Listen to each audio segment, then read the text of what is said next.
Good morning to all my friends and family, and welcome to Jim's 5 a.m. club. As you can see, it's 6 o'clock on a Saturday morning. I've got this malacca behind me with a blower, just trying to annoy me. But then again, everybody's got their job to do. So what I'll do is I'll go on a walk and talk and go somewhere where it's less noise. So happy Saturday to everybody, and welcome to my most beautiful city of Sydney. Today what we'll do is we'll go on a book, we'll do a book summary on today's walk and talk.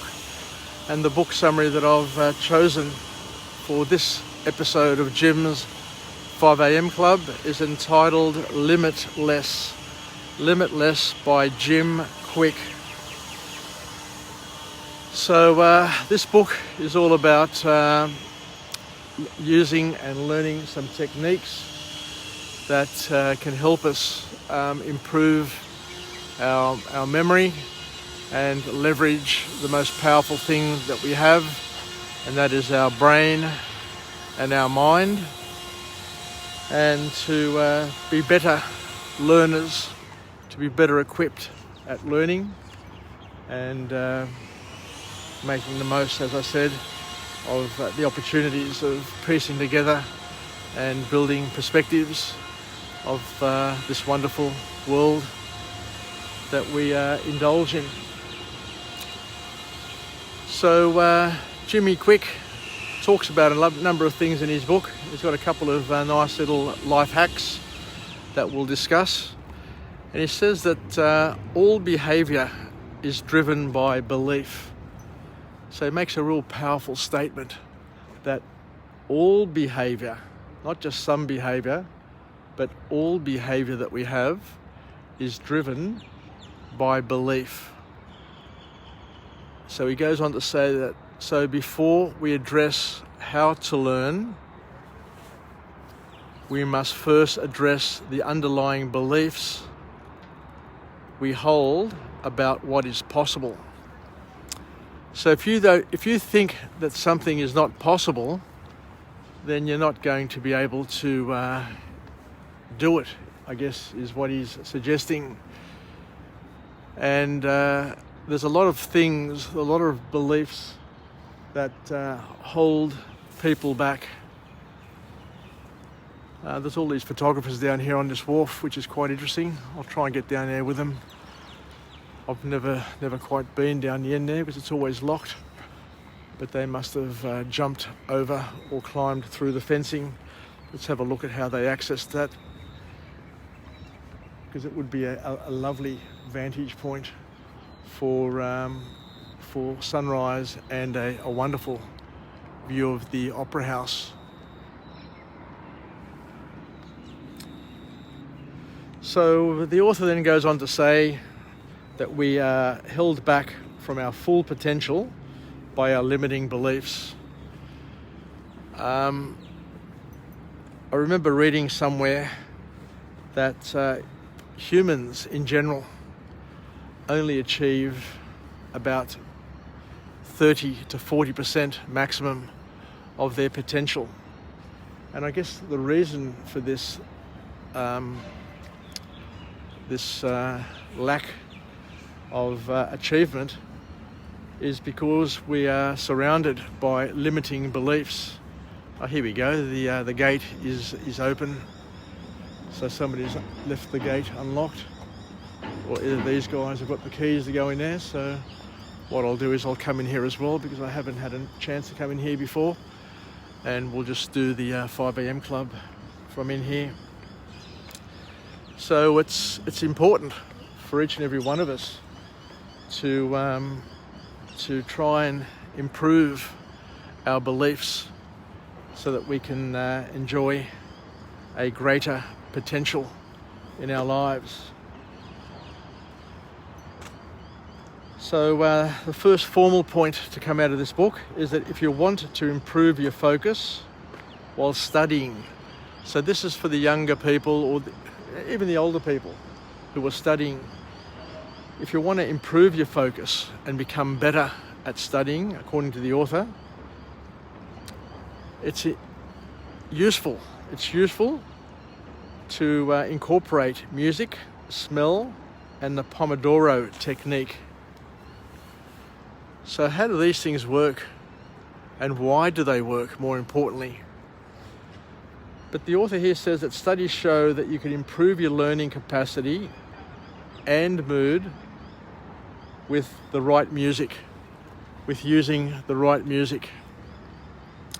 And I remember coming across this technique years ago, and what they say is that Baroque style of music with beats of 50 to 80 beats per minute enable you to relax and to improve your mood and to unite your heartbeat with your learning capacity. The other thing which I wasn't quite aware of, and I'm learning this for the first time now, is that smell can also help you recall and learn better. And what he's suggesting here is that by applying essential oils on your wrist, for example, when you're studying, and when you go into your exam, just the smells, the wafting smell of those essential oils will help you first be relaxed, and secondly will help you recall and remember the material that you learnt a little easier. Geez, I wish I used these techniques and I was aware of these techniques when I was at school and when I was at university. It would have relieved me of quite a bit of grief and pressure, because it was always hard going.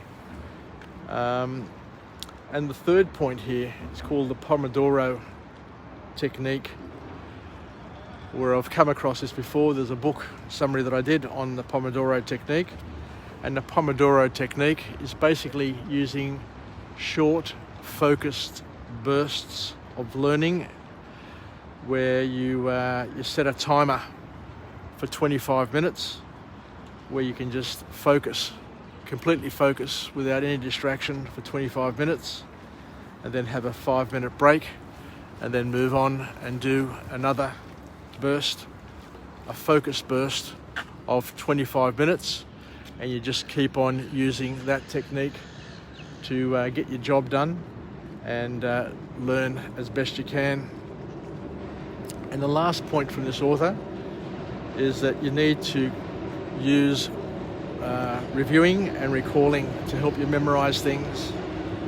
So I remember when I was at school at Newington College, as we were preparing for the HSC, we did have a number of people come in and talk to us about study techniques. And the most important technique of all that I learnt was at the end of the day, you basically need to summarize each of the classes that you were in, and then to sit down and just try and recall what you learnt. And actually, when I was at NCR as well, another person taught me this technique as well. And what he would do is the very next day, say for example you had a 3-day course, each time you'd come back from a break, say for example you came back from lunch, you'd sit down with the class and he'd ask the question, right, let's see what we can recall from this morning's session.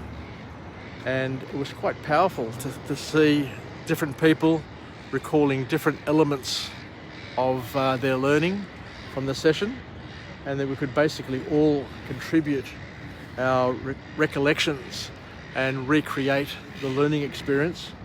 And as the teacher was telling us then, the fact that you can recreate it is a very, very powerful thing, because what you're doing is you're ingraining that learning on your brain.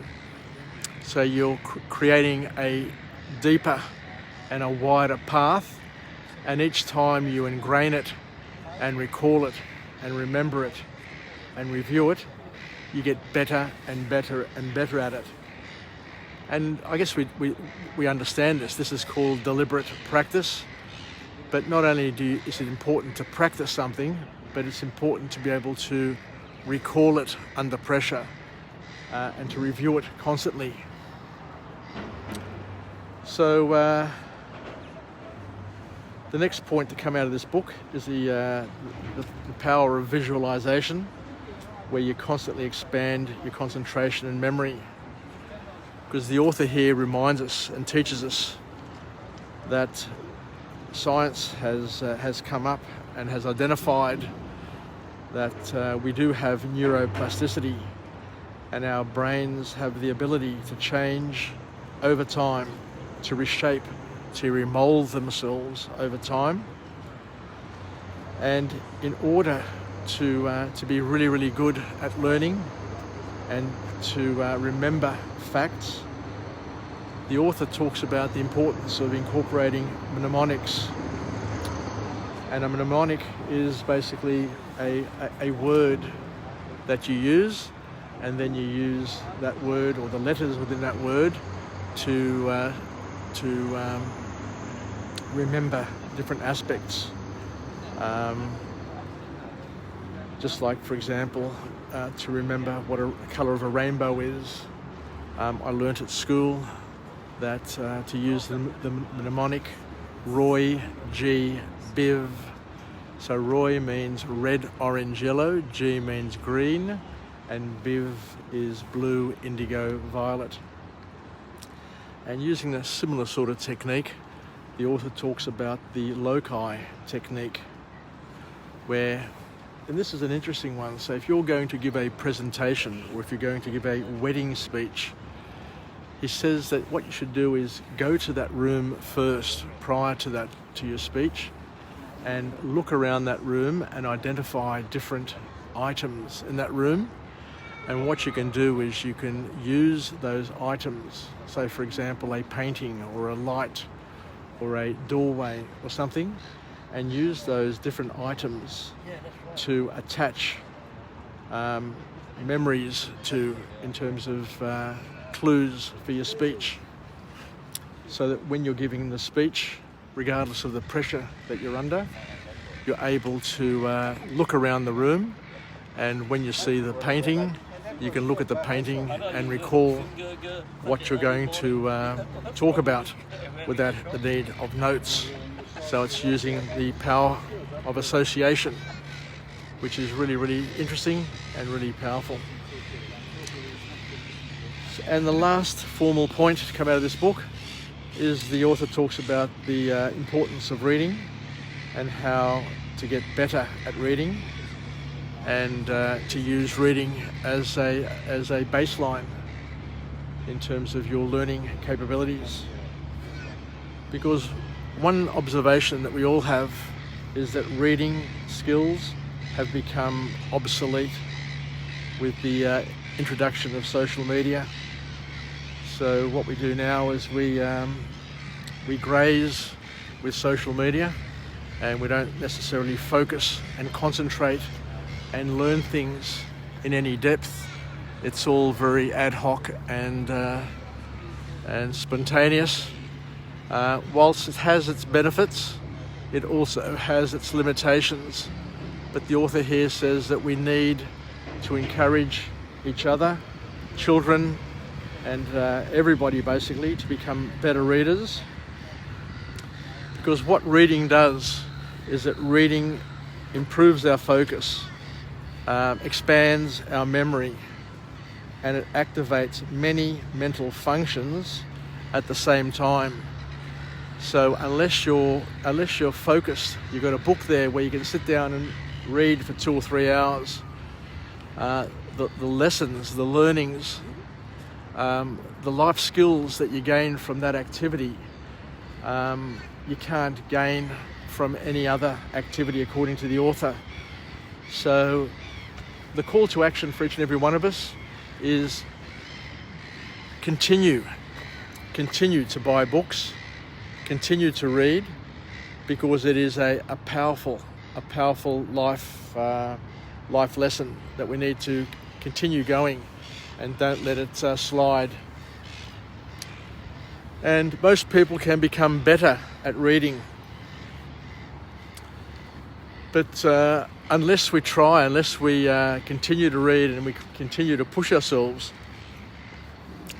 our reading skills are going to be no better than an 11-year-old primary school child. And the last point to come out of the book is that the author talks about the importance of learning reading techniques, so speed reading techniques. And he said here that we need to learn to stop sub-vocalizing each word in your head as you're reading it. So, because what it does is when you sub-vocalize things as you're reading it, then what you're doing is you're slowing down to your reading speed to the level of your sub-vocalization. So one thing that I've always wanted to do is to learn how to speed read, but I never got round to doing it. But I think it's something that we all need to refocus on, I guess, and do, because it's a powerful technique to be able to run your finger down a page and to be able to see the words without sub-vocalizing the words. Because what the author says is that consciously your brain will take it in and you'll comprehend it just as well as when you're sub-vocalizing it, but you'll be able to read 10 times faster and to take it in, because we do have that capability. We do have the ability to take all those things in and to improve our techniques. So I think that I'll leave it there. So thank you very much for joining me on this episode of Jim's 5 a.m. Club. I'm well on my way to reaching my goal of 1,000 logs. And as I said, I don't know where the energy comes from, but I do think that this may just be a calling that I have, to be able to get up early, to be able to stay up late, and to power through tremendous amounts of volume is something that very, very few people are capable of doing. So much so that I think that I've been able to produce a lot more material than what people can consume. But I'm sure it'll become valuable at some point in time.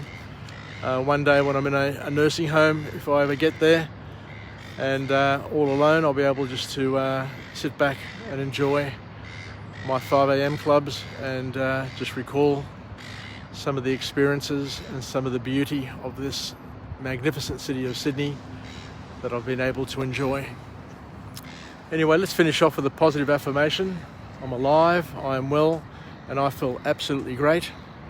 To my friends and family, stay connected, stay relevant, stay reasonable. And most importantly, let's take some lessons from this wonderful book summary that we did today, entitled Limitless by Jim Kwik, and learn how to leverage our mind and get the most out of it. So I look forward to coming to you again from a different location with a different message, a message of empowerment, where we can be the wind beneath our wings, where we can learn something new, something better to get through the morning, get through the day, so that we can live, learn, and pass it on. Anyway, wishing you all the best on this unique and beautiful Saturday, this overcast autumn day here in Sydney. I have noticed that the leaves are starting to drop off the trees, and before long we'll be heading into winter, where it'll be colder, and the trees will be shred from their greenery. But it's all good. We need to experience each and every season in order to live our lives fully and to get through this day, this month, and this year. So take care, and we'll chat again Yassas, and bye for now. Vilakya.